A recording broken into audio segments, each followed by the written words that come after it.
जय शिवराय मित्रांनो, आपण पाहत आहात योजना एक्सप्रेस. शेतकरी कर्जमाफी विषयी एक महत्त्वाचा अपडेट आपल्यासमोर आलेला आहे.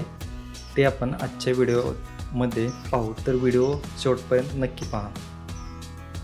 महाराष्ट्रातील शेतकरी गेल्या 4-5 वर्षापासून आलेल्या नैसर्गिक आपत्तीमुळे मोठ्या संकटात सापडले आहेत. विशेषतः सन 2025मधील खरीप हंगामात झालेल्या अतिवृष्टी आणि पूर परिस्थितीमुळे शेतीत मोठे नुकसान झाले असून शेतकऱ्यांच्या उत्पन्नाचा स्रोत पूर्णपणे संपुष्टात आला आहे. या गंभीर परिस्थितीतून बाहेर पडण्यासाठी शेतकऱ्यांकडून मोठ्या प्रमाणात कर्जमाफीची मागणी केली जात आहे.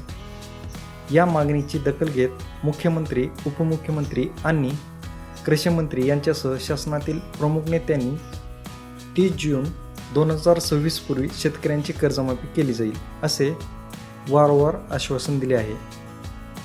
या आश्वासनामुळे शेतकऱ्यांमध्ये एक आशेचा किरण निर्माण झालेला आहे. शासनाकडून मिळालेल्या आश्वासनानंतर आता कर्जमाफीच्या प्रत्यक्ष कारवाईसाठी हालचाली सुरू झाल्या आहेत. जिल्हा मध्यवर्ती सहकारी बँकांनी थकीत आणि चालू कर्जदार शेतकऱ्यांची माहिती गोळा करण्यास सुरुवात केली आहे.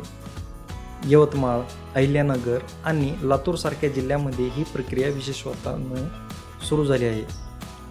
कर्जमाफी कोणासाठी लागू करायची, त्यासाठी निकष काय असावेत आणि पात्रतेच्या अटी कोणत्या असतील हे निश्चित करण्यासाठी राज्य शासनाने एक अभ्यासगट समिती नेमलेली आहे.